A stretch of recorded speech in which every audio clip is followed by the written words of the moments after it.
তোমার Ekbalpur nursing home, tamarind restaurant, Casa Broadway hotel, breathing earth resort, তারপর তোমার একটা নাটকের দল আছে, অ্যান্ড তুমি লাস্ট 30 বছর ধরে ওয়াইল্ড লাইফ ফটোগ্রাফি করছো। ইনফ্যাক্ট স্ট্রেচারে করে কাঁধে করে পেশেন্ট তোলা থেকে শুরু করেছি। মার্চ মাস হঠাৎ করে শোনা গেল যে একটি বস্তু এসছে যার নাম কোভিড। আমরা কিছুদিনের জন্য হাসপাতাল বন্ধ করে দিলাম। তো সব স্টাফদের ডাকা হলো, সবাই মিলে ইনক্লুডিং অল স্টাফস আমরা একটা মিটিং করলাম এবং আমরা ডিসিশন চাইলাম যে what do you think, and they all supported us and say যে লেটস ফাইট ইট আউট। এটা a lot of credit goes to you and তোমার স্টাফ অ্যান্ড এন্টায়ার স্টাফ যারা অফকোর্স মানে আই উডন্ট হ্যাভ, এবং আমি বারবার আমার দাদার কথা প্রত্যেকবার বলছি, doctor Siddharth Prakash, he called up leaders, ministers, and যে আই ওয়ান্ট টু সার্ভ। বাঘ যখন তুই দেখবি সামনে, তুই নড়তে পারবি না করে। সেই ট্রিপটা আমরা বান্ধবগড় আর কানা গেছিলাম, 13টা বাঘ, একটা লেপার্ড দেখেছিলাম। সামনে একটা বাঘ, আর আমার দাদার হাতে একটা হটশট ক্যামেরা, সেটায় দাদা একটা খচাক করে ছবি তুললো এবং সেটা ফ্ল্যাশ হলো।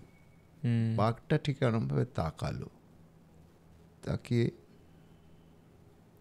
বলে দুপা এগোলো। যে আমাদের ড্রাইভার সিটের নিচে ঢোকার একটা আপ্রাণ চেষ্টা করছে, যে চোখের সামনে যে বাঘ থাকতে পারে এবং সে দুপা এগিয়ে আসতে পারে। একটা টাইগ্রেস বেরোয়, তার পেছন পেছন 3টে কাপ বেরোয়, অ্যান্ড ওইটা আমি প্রথম বাঘ দেখি যখন বাঘটা আসে, রাস্তায় আসে করে আমাদের জিপের দিকে আসে। বাঘটা এতটা কাছে আসে, আমি যদি নিচে ঝুঁকতাম আমি তো ধরতে পারতাম। আর পরে যখন আমি ক্যামেরাটা দেখি ছবিগুলো, বাঘটা বেরিয়েছে ছবিটা আছে, বাঘটা বেরিয়ে গেছে ছবিটা আছে, ওই যে আমার দিকে আসছে আমি ক্লিকই করতে পারিনি। আমাদের আজকের গেস্ট গৌতম পুরকায়স্থ। গৌতম আঙ্কেলকে আমি ছোটোবেলা থেকেই চিনি, সেই জন্য আঙ্কেল ছাড়া আর কিছু বেরোয় না। গৌতম আঙ্কেলের একটা হসপিটাল আছে, একটা হোটেল আছে, একটা রিসর্ট আছে, একটা রেস্টুরেন্ট আছে, একটা ডেয়ারি ফার্ম আছে এবং একটা নাটকের দল আছে। এছাড়া 30 বছরের ওপর জঙ্গলের এক্সপিরিয়েন্সেস আছে। সো এই এতগুলো বিজনেসের জার্নি নিয়ে তো কথা হয়েছেই, তার সাথে কোভিড কীরমভাবে এই বিজনেসে ইম্প্যাক্ট করেছিল সেটার ব্যাপারে কথা হয়েছে, এবং আমার জঙ্গলের নেশা গৌতম আঙ্কেলই ধরিয়েছে। তো আমাদের অনেক ইন্টারেস্টিং এক্সপিরিয়েন্সেস আছে যেটা নিয়ে আমরা কথা বলেছি। সো আজকের এপিসোডটা আপনাদের বেশ ভালো লাগার কথা। So let's listen, learn and leave.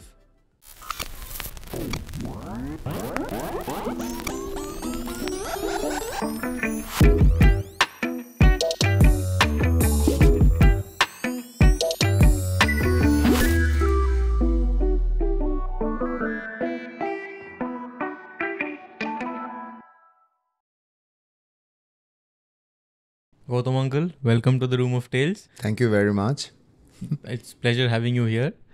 তো তোমার একবালপুর নার্সিং হোম 1 নম্বর, 2 হচ্ছে ট্যামারিন্ড রেস্টুরেন্ট, 3 হচ্ছে কাসা ব্রডওয়ে হোটেল, 4th হচ্ছে ব্রিদিং আর্থ রিসর্ট, তারপর তোমার একটা নাটকের দল আছে, অ্যান্ড তুমি লাস্ট 30 বছর ধরে ওয়াইল্ড লাইফ ফটোগ্রাফি করছো। নেক্সট কি? Next we are coming up with a dairy farm, breathing space নাম দিয়েছি এখনো পর্যন্ত।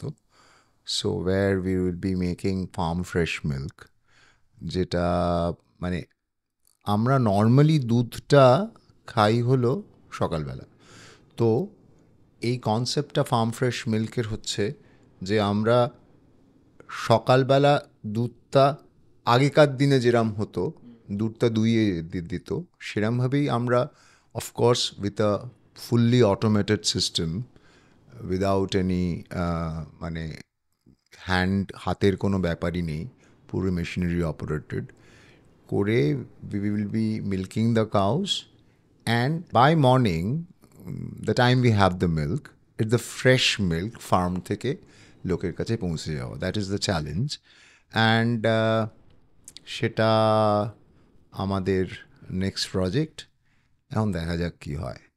এবার এতগুলো সাবজেক্টস কভার করা সেটাই ইজ আ চ্যালেঞ্জ, অ্যান্ড তুমি কি করে এতগুলো ইন রিয়েল লাইফ ম্যানেজ করছো সেটাই আমি জানি না। না সেটা ওই এখন অভ্যেসে পরিণত হয়েছে ম্যানেজ করা, আলটিমেটলি ম্যানেজই করছি। যাই হোক, আসলে হ্যাঁ অনেকগুলো পরপর হয়েছে। যত দিন গেছে তত এক একটা করে ভেঞ্চার, সেটাকে দাঁড় করানো, সেটা চালানো, অ্যান্ড এবং এখনো পর্যন্ত things are there, except I think নাটকটা বোধহয় প্রফিটেবল নয়, বাদ বাকি মোটামুটি এখনো পর্যন্ত প্রফিটেবল। তো থিয়েটারটাকে আমি নিজেকে ভাবি I am not probably an actor self, I am not a director self, I am not a writer self. আমার নিজের সেলফটা প্রবাবলি একটা অর্গানাইজার সেলফ বলে আমার মনে হয়। যার ফলে আমি মানে ওই দল বেঁধে কাজ করতে ভালোবাসি এবং দল পাকাতে ভালোবাসি। সেটা আমার কর্মক্ষেত্রেই হোক, এই নাটকের ক্ষেত্রেই হোক, সবাইকে নিয়ে কাজ করাটা একটা প্যাশনের জায়গায় পৌঁছেছে। তো আমি শুরু করছি তোমার স্টার্টিংটা থেকে। তোমার বাবা মা দুজনেই ডক্টর ছিলেন? হ্যাঁ, মানে আমরা, যদিও আমার বাবা মা দুজনেই ডাক্তার, কিন্তু অসম্ভব নর্মাল মধ্যবিত্ত পরিবার আমাদের সময় যেরকম ছিল। আমার মা কর্পোরেশনের হাসপাতালের গাইনোকোলজিস্ট ছিলেন, আমার বাবা চাইল্ড স্পেশালিস্ট ছিলেন, কিন্তু বাবা কোনোদিনই ডাক্তারিটাকে সেই অর্থে প্রফেশন বলতে অর্থ উপার্জনের জন্য যেরকম সেরকম ভাবেননি। বাবা একটা রাজনৈতিক মতবাদে বিশ্বাসী ছিলেন এবং সেই মতবাদের বিশ্বাসে এবং সেরমভাবেই তিনি ডাক্তারিটাকে একটা সেবামূলক জায়গায় দেখেছেন, যেখানে কেউ 2 টাকা দেয়, কেউ 5 টাকা দেয়, বাবা উল্টে তাকে 10 টাকা দেয়, এরমভাবেই। বাবা সে অর্থে রোজগার ছিল না, বরং মার চাকরি এবং প্র্যাকটিসের রোজগারেই আমাদের বড় হওয়া। এবং আমরা ইকবালপুরে থাকতাম, এবং ইকবালপুর সেই সময় অসম্ভব একটা কসমোপলিটন একটা জায়গা ছিল, যেখানে সব ধর্মের মানুষরা ছিলেন এবং অসম্ভব সুন্দর সময়টা ছিল। বেড়ে ওঠাটা খুবই ভালো ছিল, যেখানে আমরা একসঙ্গে ঈদ পালন করতাম, ক্রিসমাস পালন করতাম, কারণ একটা চার্চ, মসজিদ আমাদের বাড়ির পাশে, আমাদের বাড়ির ইনফ্যাক্ট বাড়ির মধ্যেই আমাদের ক্লাব ঘরটা ছিল, ইকবালপুর স্পোর্টিং ক্লাব বলে। তো সেটা বাড়ির মধ্যেই ছিল। আমাদের বাড়িটা প্রায় 12 বাড়ি হয়ে গেছিলো। এবং সেই সময় সত্যি পাড়ায় একটা মানে অনেকটা আজকের দিনের থেকে আমি বলবো অনেকটা বেটার অবস্থান ছিল, যেখানে মানুষের প্রতি বিশ্বাস, মানুষের প্রতি একটা শ্রদ্ধা বা হোয়াট এভার, সেইটা অনেক বেশি ছিল। হিউম্যান রিলেশনসটা অনেক বেশি ম্যাটার করতো। আজকে বোধহয়, আমি জানি না, I might be wrong, but সেইটা আমার বেড়ে ওঠাটা ভীষণ ভালো ছিল। এবং প্রচুর অ্যাংলো ইন্ডিয়ানস যারা মুসলিম পরিবার থেকে আসছেন, এবং তাদের বাড়িতেই আমরা থাকতাম, তাদের সঙ্গেই খাওয়া দাওয়া করতাম, তাদের সঙ্গে ঈদ পালন করতাম। যেমন আমাদের দুর্গাপুজোর ছুটি ছিল, ঈদেরও ছুটি ছিল, আবার ওদিকে ক্রিসমাসেরও ছুটি ছিল। So it was a fantastic time we had. তো সেখান থেকেই আই বিলিভ তোমার বাবা একটা জমি কেনেন। হ্যাঁ, ব্যাপারটা হচ্ছে যে আমি আমার দাদা, আমি বললে কোনোভাবে এটা পুরোটাই একটা পারিবারিক ব্যাপার। মানে আমার দাদা না থাকলে আমার হয়তো কিছুই হতো না। তো আমি এবং আমার দাদা, আমরা দুজনেই পড়াশোনায় অত্যন্ত খারাপ। অত্যন্ত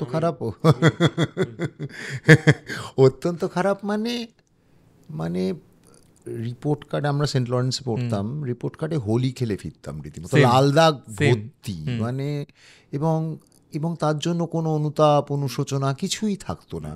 আমার মনে আছে আমরা দুজনেই রেজাল্ট বেরোলে ফিরতাম, ওই ট্রামে করে হাজরা থেকে উঠতাম, ইকবালপুর মোড়ে নামতাম এবং প্রচণ্ড হাসতে হাসতে নামতাম। এবং সেই মুহূর্তে বাড়ি ঢুকবো, আমাদের বাড়ির আগে একটা লন ছিল, এটা 100 বছরের পুরনো একটা ব্রিটিশ বাংলো গোছের আমার মার কোয়ার্টার ছিল।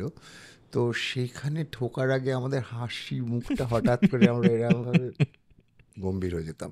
তারপর আমরা ঝাঁপিয়ে বিছানায় পড়ে কিছুক্ষণ কাঁদতাম। আমার মাও জানতো কেন কাঁদছি, কোনো কারণ ছিল না। এবং আমার বাবা, আমাদের কুকুর ছিল ছোটোবেলা থেকেই, কুকুরের গায়ে পোকা হতো, বাবা বলতো 3 দিন খেলতে যাবে না, কুকুরের পোকা বাঁচো। তো সেইটা আমাদের শাস্তি ছিল। তো এইভাবে বড় হয়ে ওঠা। এবং আমার দাদা ডাক্তার হয়, আমি ডাক্তারি তে পাইনি, পাওয়ার কথাও নয়। তো সেই অর্থে আমার বাবা, আমার মা খুব মানে সবটা জমি কেনেন এবং আমার মা একটা ওই 17 বেডের একটা ক্লিনিক গোছের, নার্সিং হোম গোছের একটা প্ল্যান করেন। এবং সেই সময় তার জন্য যে অর্থ লাগতো, আমরা ওয়েস্ট বেঙ্গল ফিনান্সিয়াল কর্পোরেশন থেকে বাবা লোন নিয়েছিলেন, মানে সেটাও বেশ কম, মানে সেটাও মানে এতটাই ভীতি ছিল যে পারবে না শোধ করতে, তাই জন্য। এবং আমাদের আগের জেনারেশনে, আমার বাবা মার জেনারেশনের কথা আমি বলছি, সেখানে 1 পয়সার কারোর কাছ থেকে নিয়ে শোধ দেবো না, এটা না একটা পাপবোধের জায়গা ছিল, সেটা একটা অদ্ভুত। সেই জায়গায় দাঁড়িয়ে একটা নার্সিংহোমের কাঠামো তৈরি হলো, একটা বিল্ডিং হলো তার এবং আমার মা চাকরিটি ছেড়ে দিলেন, কারণ তিনি বিশ্বাস করতেন যে একটি চাকরি করে, যেটা একটি সরকারি চাকরি, একটা কর্পোরেশনের চাকরি করে উনি প্রাইভেটলি আরেকটা নার্সিংহোম চালাবেন, সেটা অনৈতিক। তাই জন্য যেদিন নার্সিং হবে তার কয়েক মাস আগে উনি চাকরি ছেড়ে দেন। এবং আমি তখন কলেজে পড়ি এবং থিয়েটার করি, রাজনীতি করি, এবং মানে আর কিছুদিন পরেই বিপ্লবটা করে ফেলবো এরকম একটা ধারণা। তো এবং সারাক্ষণ ওই নাটক, থিয়েটার এই, এবং একটা ব্যবসা করতে আরম্ভ করি, একটা অ্যাডভার্টাইজিং এজেন্সি সেই অর্থে নয়, মানে আমার বড় সড়ো ছাপাছুপির কাজ, ডিজাইনিংয়ের কাজ এইসব করতাম আমি আমার এক বন্ধু মিলে। তো আমার দাদা ততক্ষণে ডাক্তারি পাশ করে পিজিতে হাউস স্টাফশিপ করছে। সেই সময় আমার বাবা আমাদের দুজনকে ডেকে বলেন যে আমি প্রবাবলি প্রথমবার আমার লোনের ইএমআইটা দিতে পারবো না।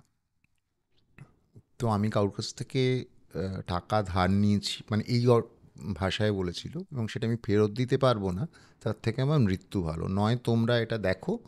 কারণ বাবা মার পক্ষে সেই অর্থে ব্যবসায়ী হয়ে ওঠা সম্ভব নয়। একটা ব্যবসায়ী হতে গেলে একটা খারাপ মানুষ কিছুটা হতে হয় বোধহয়, আমার বিশ্বাস, মানে ব্যবসায়ী হতে হয়, হিসেবি হতে হয়।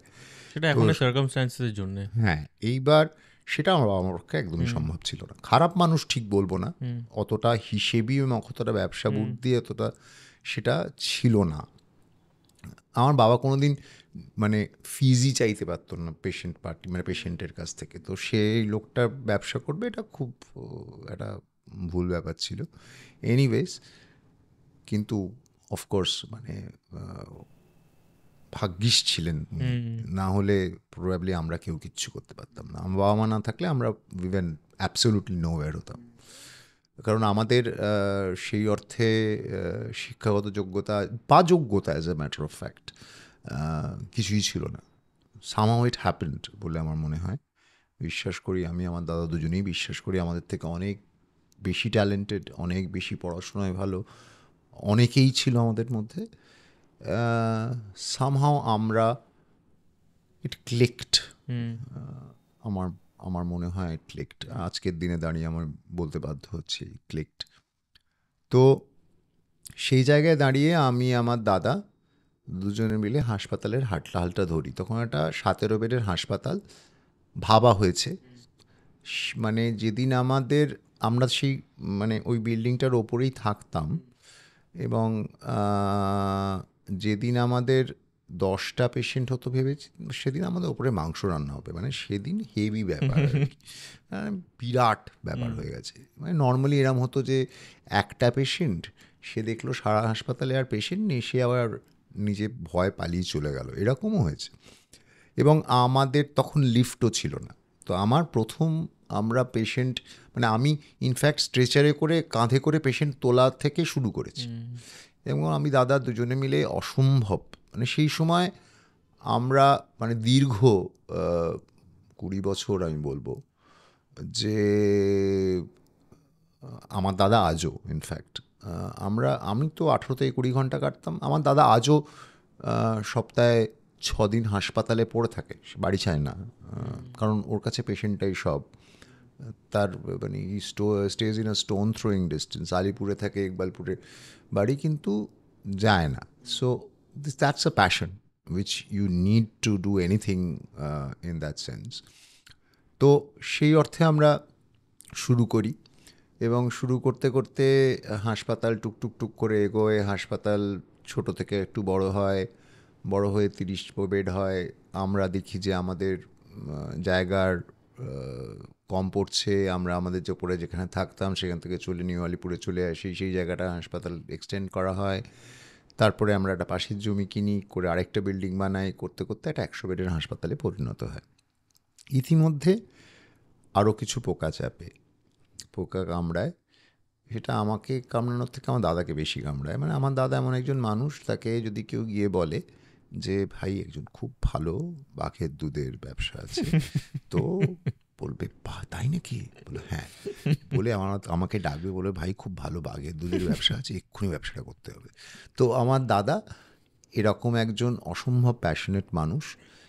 সেই জন্য সেরকমই একটা আমরা দুই ভাই, আমরা ছোটোবেলাতেই আমরা কুকুর পুষি এবং উই আর ডগ লাভার্স, এবং we use to keep great Danes. এখনও আমরা উই হ্যাভ মানে অনেকটা গ্রেট ডেন আছে বাড়িতে, অনেক কুকুর, এবং সেই সময় আমরা ডগ শো করতাম। তো আমাদের একটা কুকুর কেনার কথা হয় সাউথ ইন্ডিয়ায়, কোয়েম্বাটোরে। সেই বছর বিক্রম দামোদরন বলে একজন ভদ্রলোক, তিনি তার যে গ্রেট ডেনটা was the dog of the year. তো তার যে পিক অফ দ্য লিটার, মানে দ্য বেস্ট পাপি, তো তখনকার দিনে, আমি আজ থেকে 20-22 বছর আগেকার কথা বলছি, তো আমরা বুক করি সেখানে। তখন এয়ার ডেকানো আসেনি, মানে তখন ফ্লাইট আমাদের ধরাছোঁয়ার বাইরে, ট্রেনে করে যাওয়ার প্রশ্ন, এবং আগে থেকে ট্রেনটা বুক করা হয়। এবং একটা দিনের মধ্যে যদি না নেওয়া হয় পাপিটাকে, তাহলে ও বেস্ট পাপিটাকে ছেড়ে দেবে। So I can't choose. তো সেইভাবে আমরা ট্রেনের টিকিট আগে থেকেই বুক করি, এবং স্টেশনে গিয়ে দেখি হাওড়া স্টেশনে কোনোটা অজ্ঞাত কারণে সেই ট্রেনটা ক্যান্সেলড ফর এভার। সেটা কি বিজ্ঞাপন দিয়ে কাগজে বলে দেওয়া হয়েছিল, স্বাভাবিক বিজ্ঞাপন আমরা দেখিনি।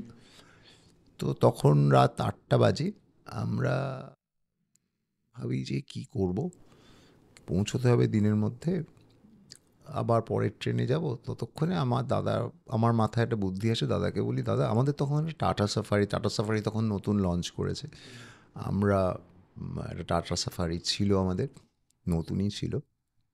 দেখো এটারও একটা পরীক্ষা হবে, তো লেটস ড্রাইভ। মানে দুঃসাধ্য ব্যাপার ছিল, এখনকার মতো গুগল ম্যাপও ছিল না, কিছুই ছিল না, এবং রাস্তাঘাটও এতটা উন্নত ছিল না, যদিও সাউথ ইন্ডিয়ার রাস্তা ভালোই ছিল। তো এনিওয়েজ, তো আমার মনে আছে আমার দাদাকে বললাম, দাদা বললো পাগল নাকি, বাড়িতে প্রচণ্ড ঝাড় খাবি। বললাম যে না না, চল না বাড়ি গিয়ে বলি। তো ফেরার পথে আমার এক বন্ধু প্রবাল মুখার্জি, প্রবাল AEI মেম্বার ছিল। AEI তখনকার দিনে একটা ম্যাপ পাওয়া যেত, সেই ম্যাপটা নেওয়া হলো, নিয়ে বাড়িতে গিয়ে বোমাটা ফাটানো হলো যে আমরা গাড়ি করে নিয়ে যাবে। তো স্বাভাবিকভাবে সবাই খুব চিৎকার চেঁচামেচি করলো, কিন্তু আমার বাবা বললো না না যা ভালো। মনে হয় যে একজন ড্রাইভার, সঙ্গে আমাদের হাসপাতালের 2জন স্টাফ, আমি আমার দাদা, এই মিলে আমরা রওনা হলাম, অ্যান্ড উই স্টার্টেড ড্রাইভিং। এর আগে আমরা বাঙালিরা সাউথ ইন্ডিয়া গেছি, ওই কুন্ডু ট্রাভেলস বা বিভিন্ন ট্রাভেলসে করে গেছি, গিয়ে টক ঝাল ঝাল খুব খারাপ খাবার খেয়েছি, খেয়ে এসে প্রচণ্ড গাল পেড়েছি। এমনি সাউথ ইন্ডিয়া ভালো, কিন্তু খাবারটা খুব খারাপ। এইটা এবং ভেজ খাবার, এটা একটা সামগ্রিক ধারণা ছিল। কিন্তু আমরা যে ড্রাইভটা শুরু করলাম থ্রু দ্য কোস্ট, আন্ধ্রা, মানে, এবং that is really a learning experience. আমার জীবনে অনেকটা চোখ ঘুরিয়ে দিয়েছে, ভারতবর্ষ দেখার সম্পূর্ণ ঘুরিয়ে দিয়েছে আমাকে, দেখার চোখটাই ঘুরিয়ে দিয়েছে। যেখানে আমরা আবিষ্কার করলাম পথের ধারে খেতে খেতে যেতে যেতে যে south India is not a vegetarian, of course নয়, যে এখানে দুদিকে দুটো সমুদ্র রয়েছে, সেখানে লোকে চিংড়ি খাবে না, কাঁকড়া খাবে না, সেটা ভেজিটেরিয়ান হবে না কেন? এটা একটা সম্পূর্ণ ভুল ধারণা। সাউথ ইন্ডিয়ার মধ্যে হায়দ্রাবাদ বলে একটু জায়গা আছে, নিজামদের জায়গা, সেখানে লোকে বিরিয়ানি খাবে না, সেটা তো হতে পারে না। এই করে এই পুরো যখন ফিরে আসি, it was something around a travel of something around 5,000 to 6,000 kilometres. তো এই ফিরে আসার পরে আমাদের মাথায় একটা ভূত চাপে।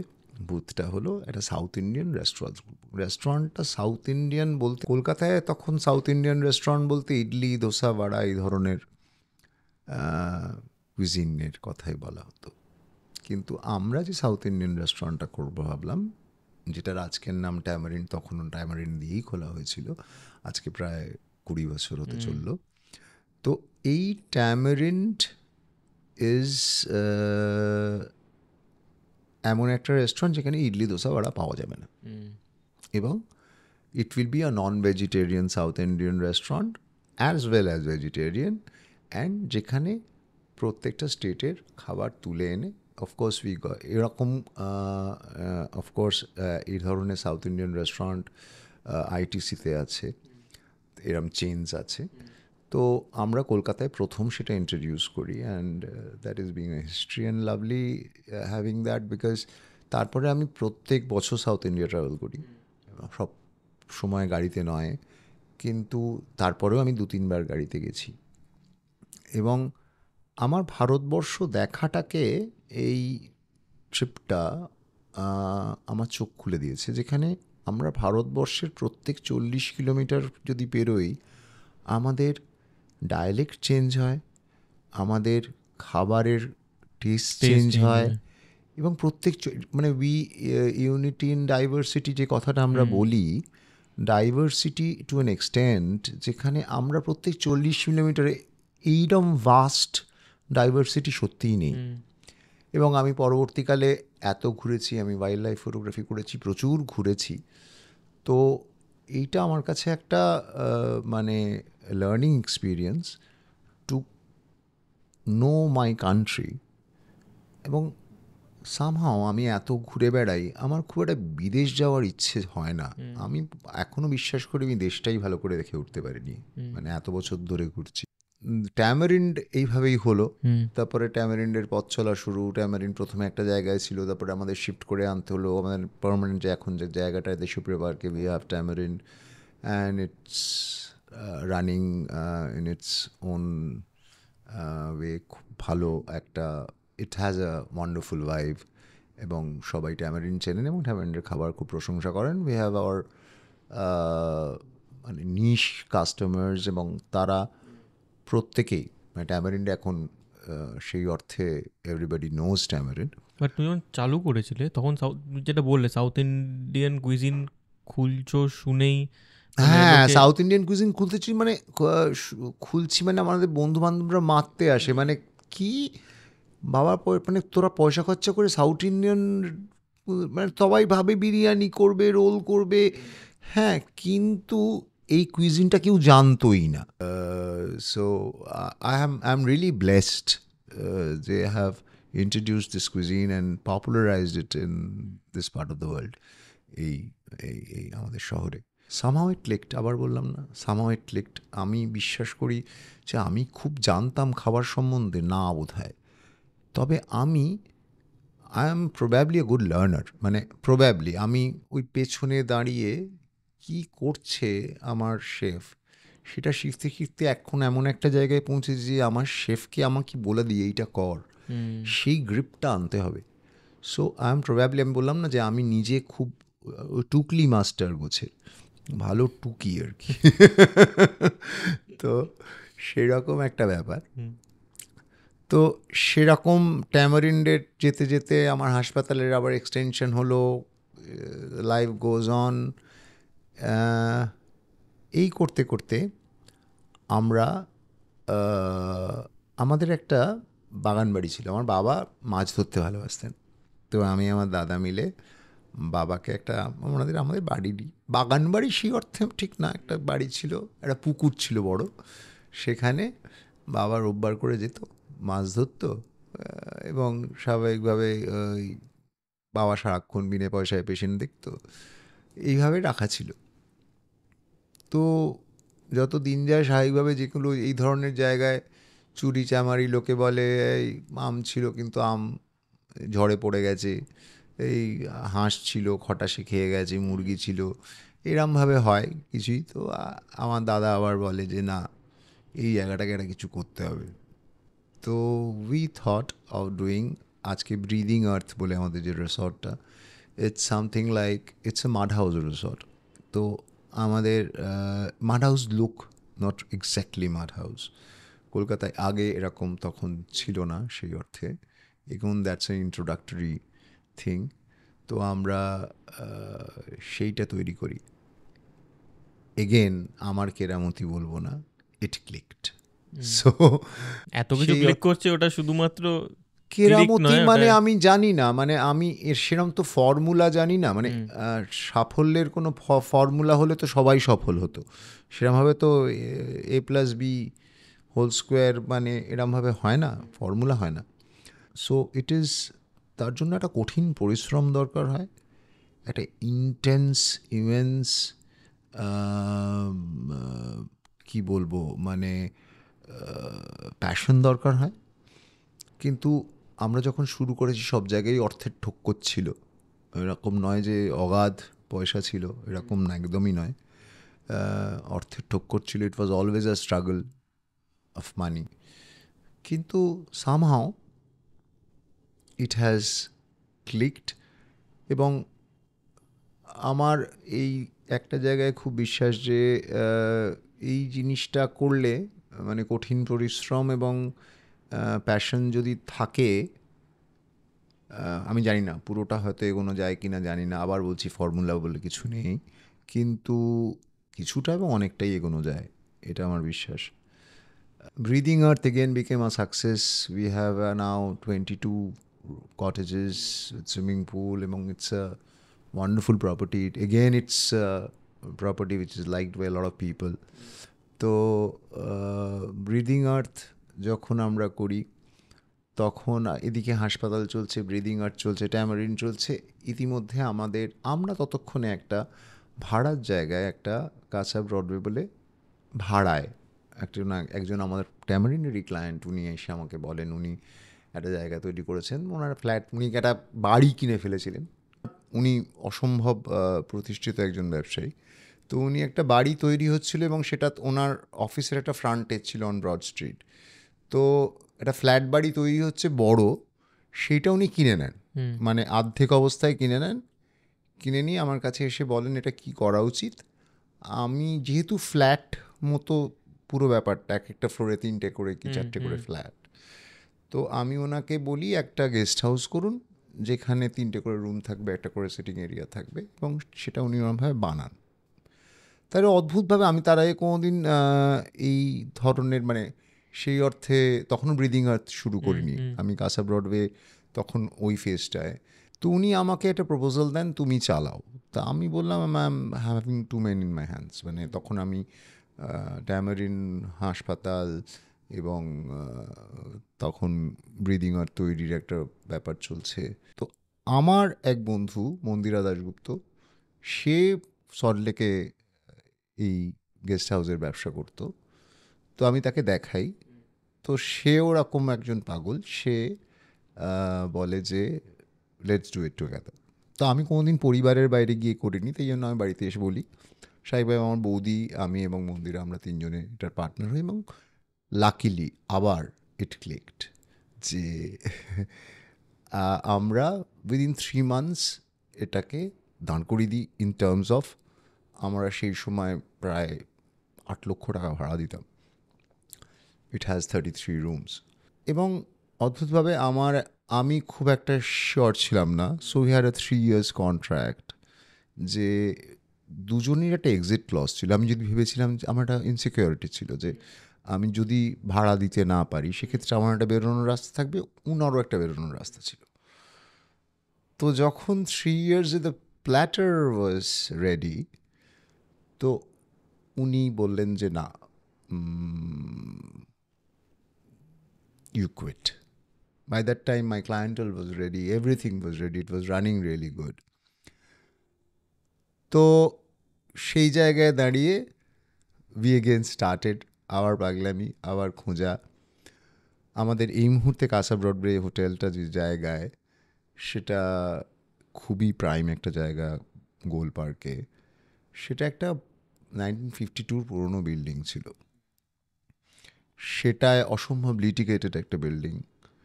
আমাদের প্রায় 1 বছর লাগলো কিনতে, এবং পয়সার তখন আমাদের ব্রিদিং আর্থ করে ফেলেছি। ফলে টাকার একটা টানাটানি ছিল, পয়সা জোগাড় করাটা একটা বিরাট সমস্যা ছিল। তো ইট ওয়াজ এ রিয়েলি টাফ টাইম। এবং সেই সময় আমরা সামহাও 1 বছর আমাদের কিনতেই লাগলো, মানে ধাপে ধাপে ধাপে প্রচুর ভাড়াটে ছিল, লিগাল কমপ্লিকেশনস ছিল, এবং একটা 1952 বিল্ডিং প্রায় ভাঙাচোরা। আমার 1 বছর লাগলো আমাকে ওটাকে ইনট্যাক্ট রেখে রেনোভেট করতে। And it came out to be a wonderful property with 34 rooms and 2 banquets. Again it clicked. বারবার again it clicked বলছো, এটা তুমি তোমার হিউমিলিটিটা আমি বুঝতে পারছি, বাট নো আমি আবার চ্যালেঞ্জেসের কথা বলবো। তারপরে বোধহয় 2020 কোভিড হ্যাপেন্ড, মার্চ মাস হঠাৎ করে শোনা গেল যে একটি বস্তু এসছে যার নাম কোভিড-19। তো আমরা কেউ প্রস্তুত ছিলাম না, এবং হসপিটালিটি ইন্ডাস্ট্রি প্রবাবলি সবচেয়ে বেশি সেই সময় এফেক্টেড হয়। তো এই প্রপার্টিগুলো কিভাবে বাঁচাবো? বিকজ কাসা ব্রডওয়ের তাও ব্রিদিং আর্থ এবং ট্যামারিন্ডে ততক্ষণে লোনটা শোধ হয়ে গেছে। কাসা ব্রডওয়ের লোন তখন হিউজ, মানে EMI was huge. So saving Casa Broadway, other places, keeping the staffs, আমরা এই পুরো কোভিড পিরিয়ডে সবাইকে রেখে হয়তো কিছুটা স্যালারি কাট ডাউন করতে হয়েছিল, কিন্তু আমরা সেই অর্থে ছাঁটাই করিনি, এবং রেখে আমরা we started our fight. On the other hand, হাসপাতালে একটা ভীষণ ভয়, আমরা জানতাম না ভাইরাসটা কি actually. To be very frank, Covid তখন এমন একটা সিচুয়েশনে আমার মনে আছে যে আমরা কিছুদিনের জন্য হাসপাতাল বন্ধ করে দিলাম, মেবি ফর 7 days। আমার দাদা বললাম না পেশেন্ট ছাড়া বাঁচি, is a very passionate physician. তো সব স্টাফদের ডাকা হলো, ডেকে স্টাফরাও কাজ করতে চাইবে কি চাইবে না। লোকালি খুব সমস্যা মানে আমরা যদি কোভিড হসপিটাল হিসেবে নিজেকে ডিক্লেয়ার করি, যেহেতু আমাদের বড় রাস্তার ওপরে নয়, লোকালি লোকের কী রিয়াকশন হবে। এবং বিলিভ মি, সবাই মিলে ইনক্লুডিং অল স্টাফস আমরা একটা মিটিং করলাম, এবং আমরা ডিসিশন চাইলাম যে what do you think, and they all supported us and say যে let's fight it out, and this is a situation we should. I'm really amazed. Salute to them, absolutely. And আমরা কোভিডের ফাইটটা শুরু করি, এবং কাসা ব্রডওয়েকে আমরা প্রথমে পিজি হাসপাতাল নেয় ওদের সিস্টার্স এবং ডক্টরসদের জন্য সেফ হোম হিসেবে। We somehow could survive that, এবং আমাদের প্রচুর আমরা ওটাকে সেফ হোম হিসেবে কনভার্ট করি। এবং সেই সময় আমফান ঝড় আসে, এবং একটা ছিন্ন ভিন্ন অবস্থা, এবং সেই ফাইটটা যে কি ফাইট সেটা আমি বোঝাতে পারবো না। প্রচুর মৃত্যু মিছিল দেখেছি, আমার প্রচুর বন্ধু বান্ধব যারা কলকাতায় বাইরে থাকেন, তাদের বৃদ্ধ বাবা মারা কলকাতায় আছেন। আমার 2বার কোভিড হয়েছে, আমি সামহাও দেখেছি যে অদ্ভুতভাবে যারা অত্যন্ত, মানে ধরুন আমার যারা আয়ারা কাজ করেন, সিস্টাররা কাজ করেন, তারা যে সাংঘাতিক এফেক্টেড হয়েছে। মানে কোভিড সবারই হয়েছে, কিন্তু মারা গেছে খুব কম। আমি জানি প্রচুর কোভিড প্রোটোকল ছিল, আমি দেখেছি। আমি সত্যি কথা বলতে, আজকে বলতে পারতে সবসময় পিপি পরা সম্ভব না, একটা মাস্ক পরে, একটা পিপির নামে যেটা পড়া হয়, অ্যাকচুয়াল পিপি বলতে যা বোঝায়। আমাকে যারা বয়স্ক বাড়িতে রয়েছেন তাদের আমি তুলে এনে ভর্তি করেছি তখন ফোন ছাড়া তারা আমাকে ফোন করছে, অসহায় একটা অবস্থা, এবং তাদের বাড়ি ফেরানো, তাদের দেখাশোনা করা, এবং দিনরাত এক করে ওই কোভিড সময়টা পার করা। তোমার এই যে সাডেন চেঞ্জটা, মানে কোভিডটা কোভিড একটা আমাদের সবাইকে একটা বড় ধাক্কা এবং শিক্ষা দিয়ে গেছে। এটা খুব ফিলসফিক্যাল শোনাবে, মূল্যায়নটা যে কতটা ঠুনকো সেটা কোভিড একদম শিখিয়ে দিয়ে গেছে, যেটা আমরা হাসপাতাল চালাতে গিয়ে প্রত্যেকবারই বুঝি। কিন্তু কোভিডের সময় যে দিনের পর দিন যে মানুষগুলো, সত্যি আজকে আমরা যে শোক প্রকাশ করি, একটা মৃতদেহ আগলে কাঁদি, সেই সুযোগটাও তো ছিল না, কারণ মৃতদেহটা তো পেশেন্ট পার্টি পেতই না, এবং তখন কোনো হাসপাতালে জায়গা পাওয়া যাচ্ছে না, মানে ক্রাইসিস মানে সাংঘাতিক। আমরা একটা 100 বেডের হাসপাতাল আমরা যে কীভাবে চালিয়েছি, আমরা দিনরাত এক করে দিতে হয়েছে। এবং মানুষ, আমার মনে আছে প্রথম দিকে আমরা যখন প্রথম কোভিড পেশেন্ট ভর্তি হয়েছে, লোক্যালিটি থেকে কোভিড পেশেন্ট ভর্তি হয়েছে, লোকের কাছে ভীতিটা সাংঘাতিক জায়গায় পৌঁছেছিল তখন। তারপরে আস্তে আস্তে বোঝা গেল যে এটার সঙ্গে আপোষ করে বাঁচা যাবে না, লড়াই করেই বাঁচতে হবে। তো সেটা মানুষ বুঝতে পারলেন। লকডাউন, মানুষের আর্থিক কষ্ট, এবং হসপিটালিটি সেক্টরে আমাদের রেস্টুরেন্ট সম্পূর্ণ বন্ধ, রিসর্ট বন্ধ। আমফানে আমার বিশাল ক্ষতি হলো রিসর্টের, কারণ সব উড়ে গেল। ইট ওয়াজ অফকোর্স সাউথ বেঙ্গলে যেহেতু ঝড়টা সাংঘাতিকভাবে এসছিল, বিশাল ক্ষতি হলো। ওই সব কিছু সামলে আবার ওঠা গেল, এবং উঠে পজিটিভলি তো ভাবতে হয় জীবনটাকে। তো আমার প্রচুর প্রিয়জনকেও হারিয়েছি, অনেক মানুষকে আমি হারিয়েছি।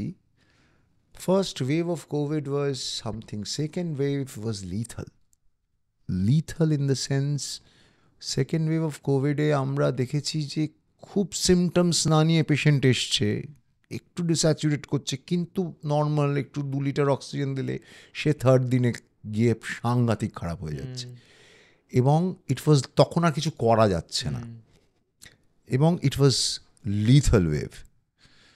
Third wave was very mild and, কিন্তু কোভিড আমাদের সামাজিক পুরো চরিত্রটাকে পাল্টে দিল, আর্থসামাজিক পুরো চরিত্রটাকে পাল্টে দিল। তার কারণ এই যে মানুষের বেসিক সম্পর্ক, তখন সম্পূর্ণ সম্পর্কটা চলে গেছিল মোবাইল ফোন, ভিডিও কল, এই সবাই লকডাউনের মধ্যে যে স্তব্ধ একটা পৃথিবী, এবং সারা পৃথিবী জুড়ে এটা আজকের কমিউনিকেশনের যুগে মানুষের পাশে থাকাটা কতটা প্রয়োজন।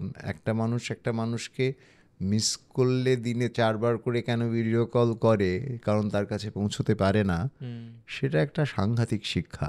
সেফ হোমে যখন পেশেন্ট রয়েছে, তাদের বাড়ির লোক, তারা তো ফোনেই যোগাযোগ করছে, বাড়ির লোক আসতে পারছে না, তাদের ভিডিও কল করে, একজন মানুষ মারা যাচ্ছেন, আমাকে ভিডিওতে তাকে দেখাতে হচ্ছে, তিনি অন দ্য আদার হ্যান্ড কাঁদছেন কিন্তু পৌঁছতে পারছেন না। It was a situation which shook the world and shook me from inside.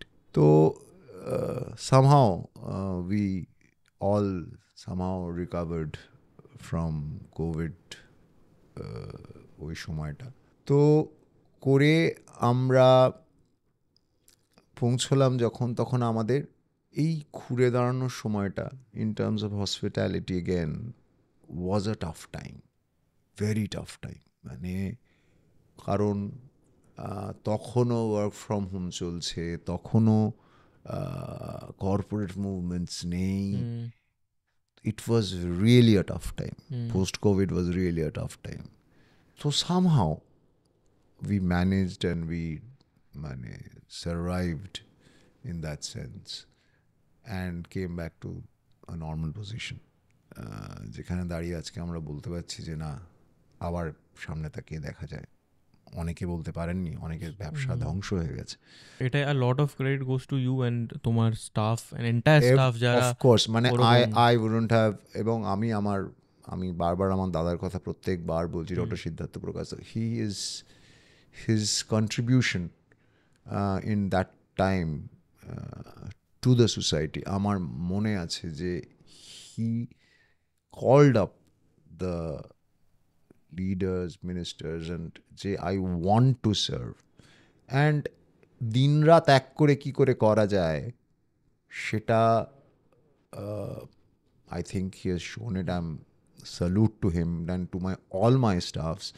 এবং সবকটা জায়গায় তাদের আমি বলছি হাসপাতালে নয়, যারা জানে হাসপাতালে তারা রোগের মধ্যে থাকে, হোটেলের একটি ছেলেকে যদি বলি যা গিয়ে টেম্পারেচার দেখ, ঘরে ঘরে গিয়ে তাকে সার্ভিস দিতে হবে, লোকটাকে তো খাবার দিতে হবে, এবং সেই ভীতিটাকে কাটিয়ে উঠে সে দেখছে যে তার জীবন মরণ প্রশ্ন তারও এবং তারা সবাই এগিয়ে এসেছে, এবং সেটার জন্যই সার্ভাইভ করা গেছে।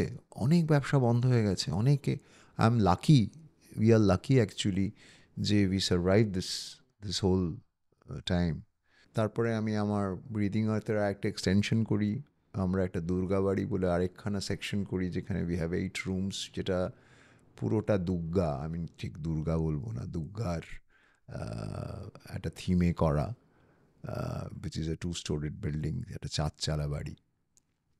তো and we are coming up with a dairy farm called Breathing Space, যেটা বলছিলাম, where we intend to make farm fresh milk and their associate products like paneer, ghee, whatever.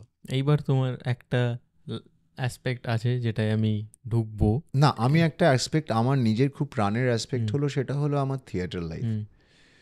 তো সেইটা আমার ছোটবেলা থেকে শুরু।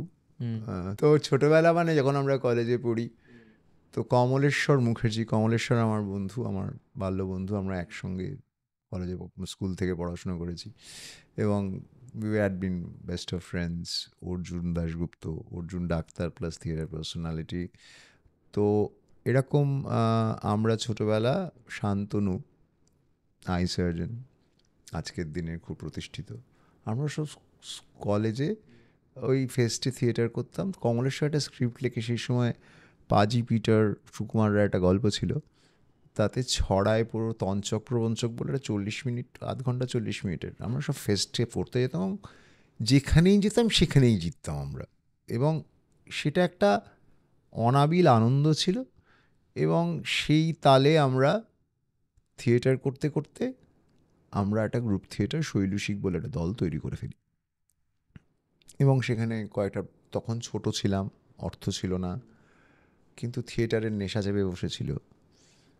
তারপরে আস্তে আস্তে আমরা অর্থ উপার্জন করতে শুরু করলাম, কোনো রকমের থিয়েটার দল চললো, করতে করতে করতে করতে করতে একটা জায়গায় গিয়ে সবার ক্ষেত্রে অর্থ উপার্জনের বিভিন্ন রাস্তা খুলে গেল, তাদের প্রফেশনের দিকে মন দিতে হলো, এবং একটা জায়গায় গিয়ে আমাদের থামতে হলো। 2013-এ আমরা আবার একটা নতুন করে শুরু করলাম, যেখানে তোর বাবার কাঁধে আবার আমরা চাপলাম। Rahul Sengupta had been in like a father figure to us, মানে বন্ধু, গাইড, সবই বলবো। তো রাহুলদাও সেই সময় ছিল। আমরা আবার তঞ্চক্রপঞ্চক রিভাইভ করি না, এবং শৈলুশিক আজকে আমাদের প্রায় 50-60 জন মেম্বার, এবং আমরা উই সিরিয়াসলি প্র্যাকটিস থিয়েটার। আমি প্রবাবলি এই যে এতগুলো কাজ করেছি, আমি আলটিমেটলি অর্গানাইজ করেছি মাইসেলফ, আমার ইনার সেলফটা প্রবাবলি একটা অর্গানাইজার সেলফ। তো সেই অর্থে শৈলুশিকে আমার কাছে একটা অর্গানাইজার সেলফ, যেটা প্রফিট দেয় না, কিন্তু আমাকে অনেক কিছু, আরও অনেক কিছু দেয়, যেটা আমি জানি না করা যাবে। তো theatre is again the passion I follow, and তুই যেটাতে আসতে চাইছিস সেটা হলো wildlife. Of course you are a mate in that, so you better start it. তো এইখানে আমার একটা জিনিস বলার আছে, যেটা হচ্ছে ওয়াইল্ড লাইফের আমার এক্সপিরিয়েন্স তোমার সাথে ইন্টারাকশনের আগে যেটা ছিল সেটা হচ্ছে পুজোয় ঠাকুর দেখার মতো। এবার আমার এখনো মনে আছে আইসিএসসি শেষ হয়েছে সেই দিন রাত্রিরে আমাদের ট্রেনটা ছিল, তো আমরা ট্রেনে বসে আছি, গৌতম আঙ্কেল আসে আমার কাছে, এসে বলে আগে কখনো বাঘ দেখেছিস?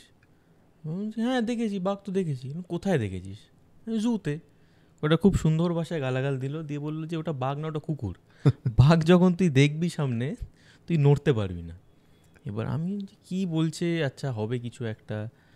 তখন বলছে যখন বাঘটা সামনে দেখবি না, ওটার যা অ্যাড্রিনালিন হবে, রাশ হবে একটা, সেটা তুই জানিস না।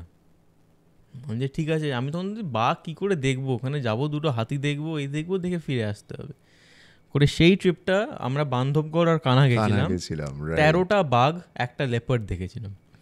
তো সেইগুলোর এক্সপিরিয়েন্স তো আছেই, বাট তুমি 30 বছর ধরে ওয়াইল্ড লাইফে ঘুরছো, অনেক গল্প আমরা শুনেছি, ওর মধ্যে কিছু অন্তত বলো। আমার মনে আছে যে আমার প্রথম এগেন বান্ধবগড় না কানহা, আমার জীবনে কানহা যাওয়া, আমার মনে আছে আমরা গেছিলাম, তো এগেন আমরা গাড়ি নিয়ে গেছিলাম। তো গিয়ে এবার জিপসি, তখনকার দিনে এতটা তো ছিল না। আমার মনে আছে জিপসিগুলো তখন, এখন যেমন জিপসির মাঝখানে একটা সিট, পেছনে একটা সিট, আর সামনে ড্রাইভার আর গাইডের সিট থাকে, তখন সাইডে সিট থাকতো। তা মনে আছে আমরা যখন পৌঁছলাম কানহায়, তখন বাঘ যে দেখতে পাওয়া যায় সেরকম একটা ধারণা খুব একটা ছিল না। তার আগে শুনেছি যে এরকম জঙ্গল, তো আর তখন এত ভালো ক্যামেরাও ছিল না। আমি ছবি তুলতাম সবসময়, কিন্তু ওয়াইল্ড লাইফের জন্য যা ছবি দরকার হয় সেই সব ছিল না। কিন্তু আমার মনে আছে আমরা একটু দেরি করে পৌঁছেছি, মানে সাফারিটা শুরু হয়ে গেছে, একটু বিকেল হয়ে গেছে, তো কয়েকটা জিপসি তখনও পড়ে আছে, আজকের মতো অতটা ছিল না, এমনি পাওয়া যেত। পাওয়া গেছে, বললো যে হ্যাঁ তাহলে ভেতরে ঢুকবো, হ্যাঁ চলো ঢুকলাম। আমার মনে হচ্ছে কিছুক্ষণ পরে একটু এগোনোর পর হঠাৎ দেখলাম সামনে একটা বাঘ, আর সেটা গাছের ধারে পি করছে। আর আমার হাতে ক্যামেরা, আর আমার দাদার হাতে একটা হটশট ক্যামেরা তখনকার দিনে ছিল, সেটায় দাদা একটা খচাক করে ছবি তুললো এবং সেটা ফ্ল্যাশ হলো। বাঘটা ঠিক এরকমভাবে তাকালো, তাকিয়ে বলে দুপা এগোলো। আমার মনে হচ্ছে আমার ড্রাইভারও সঙ্গে ছিল।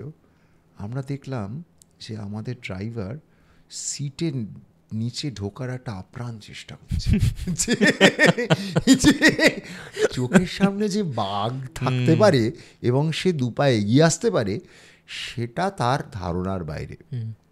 সেই আমার প্রথম ওয়াইল্ড লাইফ এক্সপিরিয়েন্স শুরু কানহা। তারপর আমরা বান্ধবগড় যাই পরে, তারপরে জঙ্গলের নেশা ধরে যায়। তারপর আমরা করবেট যাই। করবেটে তুইও গেছিস, তোকেও নিয়ে গেছি। তো করবেটে আমার মনে আছে আমার প্রথম এক্সপিরিয়েন্স ধিকালাতে। তো ধিকালাতে গেছিস? তো ধিকালা আজকে যেমন সেরকম ছিল না আমার মনে আছে। আমার মনে আছে তখন ওই 15th অক্টোবর বোধ হয়, ওই আফটার দ্য মনসুন জঙ্গল খুলতো, বা এখনও খোলে যায়। তো 15th অক্টোবর খুলেছে, আমরা 16 তারিখ গেছি। ধিকালা তখন খুব কম লোক যায়, এবং তখন একটা বেসিক ফরেস্ট বাংলো, আজকের দিনে এতটা ওয়াইল্ড লাইফ ট্যুরিজম ছিল না, এবং সেটার মজা, কোনো আলো ছিল না, কোনো ইলেকট্রিসিটি ছিল না, সেটা একটা আলাদা মজা। তো মনে আছে যে আমরা ঢুকলাম, দরজা খুলে দুটো ওয়াইল্ড বোর বেরিয়ে এলো ঘরের ভেতর থেকে, একটা ভাঙাচোরা বা ঘর, কারণ এতদিন ওই জায়গাটা ওদের ছিল, আমরা বরং ইন্ট্রুড করেছি। So that was Dhikala. এবং তারপরে ধিকালার the beauty, you have seen it. আমার দেখা ভারতবর্ষের এতগুলো জঙ্গল সবকটাই অসাধারণ, কিন্তু কানহা, করবেট, ওদিকে কাজিরাঙ্গা, আর এদিকে কবিনী, এই 4টে জঙ্গল আর পেঞ্চ কিছুটা এদের মতো ভালো জঙ্গল আমি খুব মানে এত বছর ধরে সারা ভারতবর্ষের জঙ্গল আমি ঘুরে বেরিয়েছি, তো জঙ্গলের নেশাটা আর শুধু বাঘ বা অ্যানিমাল সাইটিংয়ের জন্য নয়, আরও ডিপে বুঝতে শিখেছি পাখি, বেসিক অনেক কিছু শিখেছি জীবনে। এবং জঙ্গল আমাকে যত না আমি জঙ্গলকে কিছুই দিতে পারিনি, জঙ্গল আমাকে অনেক কিছু দিয়েছে। আমার অনেকগুলো অসাধারণ এক্সপিরিয়েন্স আছে। টাইগার চার্জ এক্সপিরিয়েন্স আছে, হাতির চার্জের এক্সপিরিয়েন্স আছে। টাইগার চার্জ আমার স্টিল মনে আছে, যে আমার যিনি গুরু সেই অর্থে জঙ্গলের বিশ্বজিৎ রায়চৌধুরী, তুই চিনিস ভালো করে বিশুদাকে, বিশুদা runs one of the biggest NGOs in Sundarbans. He is very very well known in the wildlife circuit as author. বিশুদার প্রায় 13-14টার ওপর বই, এবং he is a very learned person in that sense. ইচ্ছে আছে বিশু আঙ্কেলকে আনার, let's see if it Yeah, works of course. বিশুদা is always তো মনে আছে আমি বিশুদা আর আমার এক সলিল আঙ্কেল, তুই চিনিস সলিলকে, আমরা তিনজন মিলে তারোবা, আমি যখন প্রথম তারোবা, আজকে যে তারোবা এত ফেমাস হয়েছে, আমরা যখন মনে আছে তারোবা গেছি, আমি সালটা মনে করতে পারবো না, কেউ জানেও না তারোবার নাম, মানে অসম্ভব গরম, 48 ডিগ্রি সেন্টিগ্রেড, একটা কপার মাইনের ভেতর দিয়ে যেতে হতো, কোনো প্রপার রাস্তা ছিল না, এবং একটাই থাকার জায়গা ছিল, ফরেস্ট গেস্ট হাউস একটা, ওই মহারাষ্ট্র ট্যুরিজমের, এবং মহার্লি গেটে। এবং আমাকে যে গাইড, কি অসাধারণ গল্প, সে আমাকে বলে, স্যার 3:32 में टाइगर दिखाएंगे सर। 3:32 में टाइगर, तुम क्या सोचा हमको? बोले दिखाएंगे सर 3:32 में। हमको कैसे टाइम कैसे मालूम? बोले सर दिखाएंगे सर, चलिए ना सर। তখন জিপসি টিপসি নিয়ে ঢোকা যায়, তখন এমনি নর্মাল গাড়ি নিয়ে তাড়োবায় ঢোকা যায়, কেউ জানেই না তাড়োবার নাম। এবং তাড়োবায় বাঘ ছিল, এবং প্রচণ্ড গরম। ওরা এই রাস্তার দুদিকে, ওই তুই তাড়োবায় গেছিস, মোহাল্লি থেকে যে পিচের রাস্তাটা যায়, সেই রাস্তার দুদিকে গর্ত খুঁড়ে ওখানে ফরেস্ট ডিপার্টমেন্ট জল দিয়ে রাখতো। এবং 3:32 में টাইগার দিখাएंगे, তো একটা লাল বাস নভেগাঁও থেকে মোহার্লি এখনও আসে, তুই দেখেওছিস বাসটা, তো ওই লাল বাসটা, সেখানে একটা টাইগ্রেস বাচ্চা দিয়েছে ভেতরে। তো 3:32 বাস, ওটা গাড়িটা দাঁড় করা হল, 3:32 বাসটা আসছে দূর থেকে, বাসটা কাছাকাছি আসাতে টাইগ্রেসটা বেরিয়ে এলো। দ্য টাইগার ওয়াজ সো ইনসিকিউরড, তার বাচ্চারা রয়েছে, সে পায়চারি করতে লাগলো, এবং বাসটা চলে গেল, টাইগ্রেসটা ঢুকে গেল। আমার গাইড বললো 3:32 में টাইগার দেখায় না স্যার। সো মানে you have to appreciate this persons, মানে এতটাই লক্ষ্য করেছে যে 3:32 বাসটা আসে, টাইগ্রেসটা সেই সময় বেরিয়ে। So these are wonderful experiences. এখানে আমি একবার তোমায় ছোট্ট করে একটু ইন্টারাপ্ট করবো। তুমি যেমন গাইডটার বললে, সেম তুমি সেটা তুমি কতটা মনে আছে আমি জানি না, আমি সেটা আমার অডিয়েন্সকে একবার বলতে চাই। ওই সেম বান্ধবগড় কানহাট ট্রিপটাতেই আমরা তো 6টার মধ্যে ঢুকে গেছিলাম। এবার বাই 9 AM 9:30 AM একদম কড়া রোদ জঙ্গলে হয়ে যায়। তো 10টা বাজে এরকম আমরা যাচ্ছি, কিচ্ছু দেখতে পাচ্ছি না। হঠাৎ করে গৌতম আঙ্কেল, আমাদের যে ড্রাইভারটা ছিল, ওই সাইড কর। এবার আমি আশপাশে কিচ্ছু দেখতে পাচ্ছি না, না কল শুনেছি কিচ্ছু, না কোনো মুভমেন্ট হয়েছে, কিচ্ছু না। সাইড করে একটা জায়গায় সাইড করলাম, করে বললো ইঞ্জিন স্টপ কর দে, এদের রোক। করে ওখানে দাঁড়িয়ে আছি 2 ঘন্টা, আমরা ওখানে দাঁড়িয়ে আছি। মাঝে মধ্যে গৌতম আঙ্কেল শুধু বলছে এখান থেকে বাঘটা বেরোবে। ওই রোদ, কিচ্ছু দেখতে পাচ্ছি না, বুঝতে পারছি না, তার আগে আমি বাঘ দেখিনি। আমি বলছি কী বলছে, মানে 1 ঘন্টা পর আমি কী হচ্ছে এটা, এখানে একটু এগিয়ে সব জিপসি বেরিয়ে যাচ্ছে, আমাদেরকে দেখছে, জিজ্ঞেস করছে কুছ মিলা, না কুছ নেই মিলা। আমরা দাঁড়িয়ে আছি রোদের মধ্যে, আমি বসে আছি, কিচ্ছু বুঝতে পারছি না। ঠিক 1 ঘন্টা 1.5 ঘন্টা পর একটা মাংকি কল করে। আর তুমি শিখিয়েছিলে মাংকি কল মানে বাঘ আছে, আশেপাশেই আছে, কারণ মাংকি ওপর থেকে দেখতে পায়। তো সেই জন্য মাংকি কলটা সবসময় করা হয়। মাংকি কল দুটো কারণে করে, বাঘের জন্য করে, লেপার্ডের জন্য করে। আর সবচেয়ে বেশি ডিয়ার কল করে, ডিয়ার দূর থেকে দেখতে পায়, তাই বাঘ দূরে থাকলেও অনেকটা ডিয়ার কল করে দেয়। কিন্তু সাম্বারের কল হলো সবচেয়ে অথেন্টিক কল, কারণ সাম্বার চোখে কম দেখে। যতক্ষণ না বাঘ কাছে আসবে সাম্বার কল দেবে না। তো সাম্বারের কল, মাংকি ওপর থেকে যেহেতু একটা বার্ডস আই ভিউ থেকে দেখছে, যার ফলে সো ওই মাংকি কলটা হয়েছিল। মাংকি কলটা হয়, আমি গৌতম আঙ্কেলকে এই বন্দুকের মতো একটা ক্যামেরা বার করে একটা ডিরেকশনে তাকিয়ে আছে, আমি কিচ্ছু বুঝতে পারছি না, আমি শুধু দাঁড়িয়ে পড়লাম। তার আধা ঘন্টা পর বা 20 মিনিট পর একটা টাইগ্রেস বেরোয়, তার পেছন পেছন 3টে কাপ বেরোয়। অ্যান্ড ওইটা আমি প্রথম বাঘ দেখি।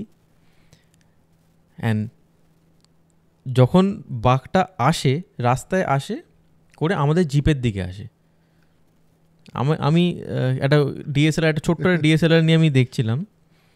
আমি ক্যামেরার ভেতর থেকেই দেখে যাচ্ছি, আমি ক্লিক করে যাচ্ছি। একটা টাইমের পর আমি বাঘটা এতটা কাছে আসে, আমি যদি নিচে ঝুঁকতাম আমি তো ধরতে পারতাম। করে সে এখান থেকে এসে গা ঘেঁষে বেরিয়ে যায়। তখন গৌতম আঙ্কেল ট্রেনে যেটা বলেছিল যে বাঘ সামনে যতক্ষণ না দেখছিস তুই জানিস না সেটা কি, আমি তখন ওটা ফিল করি। আর পরে যখন আমি ক্যামেরাটা দেখি ছবিগুলো, বাঘটা বেরিয়েছে ছবিটা আছে, বাঘটা বেরিয়ে গেছে ছবিটা আছে, ওই যে আমার দিকে আসছে আমি ক্লিকই করতে পারিনি। আসলে আমার কাছে একটা খবর ছিল, খবরটা হলো যে এই 3টে কাব এই বাচ্চা টাইগ্রেসটা দিয়েছে। তো সেটা আগের দিন, আমরা সবসময় আগের দিন রাত্রের লাস্ট মুভমেন্ট ট্র্যাক করি। এবার it is chance, of course chance. আর জঙ্গলে না ধৈর্য ব্যাপারটা ভীষণ ইম্পর্ট্যান্ট। বেশি নড়াচড়া করলে তোকে, তোর ওই বাঘের সাইটিং যদি করতে হয় তোকে ধৈর্য ধরতে হবে। আমরা মনে আছে তো অনেকক্ষণ আমাদের ওয়েট করতে হচ্ছিল, মনে হচ্ছে শরীর ঘুমিয়েও পড়েছিল। তো এনিওয়েজ, তো that was a wonderful experience. কেন আমাদের কানহায় ওই ডিয়ারের হার্টটাকে তুই অসাধারণ একটা ছবি তুলেছিলি। তুই একটা দারুণ ছবি দিয়ে, পরবর্তীকালে ছবিটা বোধহয় ছাপাও হয়েছিল কোনো একটা ম্যাগাজিনে। দারুণ ছবি তুলেছিলি, আমরা কেউ ওই ভালো ছবিটা তুলতে পারিনি, তুই তুলেছিলি। তো এরকম অনেক ঘটনা রয়েছে। আমার মনে হচ্ছে ওই তারবাই বিশুদা মনে আছে একটা বাঘ, এত বছর আসলে যেতে যেতে আমরা we are acquainted with the names and the Tigers. তো মনে আছে তারবা এরকম। আর খুব একটা জিপসি নেই, আমরা একটা জিপসি রয়েছে সেখানে দূরে দেখলাম তারবা লেখে একটা গাছ ভেঙে পড়ে রয়েছে, একটা হাঁড়ির মতো একটা বাঘের মাথা বেরিয়ে রয়েছে থেকে দূরে। তো আমরা দাঁড়িয়েছি, ছবি তুলছি, হঠাৎ কি হলো জানি না, এবং বাঘটাকে আমরা করে চিনতে পারছি না। মানে মোটামুটি বাঘগুলোকে আমরা আইডেন্টিফাই করতে পারি উইথ দেয়ার মার্কিংস অ্যান্ড, তো যেহেতু রেগুলারলি আমরা যাই, তো চিনতে পারছি না। ইনফ্যাক্ট গাইডও চিনতে পারছে না, ড্রাইভারও চিনতে পারছে না কে। তারপরে হঠাৎ কি হলো, বাঘটা আমাদের কাছে চার্জ করলো ইন দ্য সেন্স, আমার মনে আছে যে আমার ছবিটা আজও আছে, চার্জ করে আমাদের প্রায় কি বলবো 15 ফিট ডিস্টেন্সে চলে এলো। মানে এবং ধর 50-60 ফুট কি 100 ফুট আগে থেকে যে চার্জ করে 15 ফিট উইদিন ফিউ সেকেন্ডস, মানে পলক পড়বে না এই অবস্থায় 15 ফিট ডিস্টেন্সে এসে কি মনে হলো, হি টুক আ টার্ন, হি টুক আ লিপ। আমার মনে আছে আমার বন্ধু সলিল, সে ক্যামেরাটাই তুলতে পারলো না, বিশুদা কোনোভাবে ক্যামেরা তুললো, আমার মনে আছে আমি লিপ পুরো ফুল ফ্লেজেড লিপের ছবিটা পেলাম, বিশুদা ল্যান্ডিংয়ের ছবিটা পেলো। বাঘটা যে কেন চার্জ করলো আজও জানি না। কেন আমাদের তো বান্ধবগড়ে মনে নেই বাঘটার রাস্তার মধ্যে বসেছিল, একটা ফায়ার ফরেস্ট ফায়ার হয়েছিল, আমাদের গাড়িটা সামনে এসে বাঘটা চার্জ করলো। তো এরকম প্রচুর হাতির চার্জ, প্রচুর এরকম মজার ঘটনা আছে। মজা এখন বলতে ভালো লাগে, কিন্তু এই মুহূর্তে মজা মনে হয় না, সবাই কেঁপে যাই আমরা। তো এনিওয়েজ দ্যাটস আ অসাধারণ এক্সপিরিয়েন্স। জঙ্গল কোনোদিন আমাকে ফেরায়নি সেই অর্থে, মানে কিছু না দেখেও যখন জঙ্গল থেকে ফেরত এসেছি আমার মনে হয়েছে যে আমি পূর্ণতা পেয়েই ফেরত এসেছি। So it is a complete trip বলেই ভেবেছি, কখনোই মনে হয়নি হ্যাঁ আফসোস থাকে বাঘ দেখিনি এই দেখিনি, কিন্তু জঙ্গল ব্যাপারটাই এতটা ইম্পর্ট্যান্ট আজকেরকার দিনে। আজকে সবুজ এত কমে যাচ্ছে, সেরকম একটা জায়গায় আমার মনে হয় যে মানে যার এ নেশা লেগেছে সে নেশা থেকে বেরোনো খুব মুশকিল। তো তো আই এম লাকি যে তোকে সেই নেশাটা ধরাতে পেরেছি। I am lucky to experience ওইটা। তো that is a fantastic time we still go through. So that is, এবং এই জার্নিগুলো আমরা অসাধারণ ভালো করি, সেটা তোকে মানতেই হবে। সেখানে age is no bar, and that is সেক্ষেত্রে আমরা যে এত এনজয় করে হয়ে মিলে, এবং সেটা একটা হই হই করে ঘোরা, এবং হই হই করার থেকেও we learn every day. That is more important. জঙ্গলের গল্প আমি সারাদিন করতে পারি, বাট আনফর্চুনেটলি সারাদিন তো নেই, তো আজকে এখানেই এন্ডটা করতে হচ্ছে। তো আই এম শিওর অডিয়েন্স তোমার এই জার্নি, এই এক্সপিরিয়েন্সেসগুলো শুনে খুবই টু সাম এক্সটেন্ট ইন্সপায়ার্ড, বা অনেক কিছু জানলেনও, অনেক কিছু শিখলেনও। I am really thanking you from the bottom of my heart এখানে আসার জন্যে অ্যান্ড তোমার এই এক্সপিরিয়েন্সে শেয়ার করার জন্য। Thank you very much, and all congratulations to the room of tales. Of course, we are in a wonderful room and it's a tale story. So let's go on. Congratulations. Thank you so much. And thank you very much. Thank you. Hello, this is Rohit Sengupta.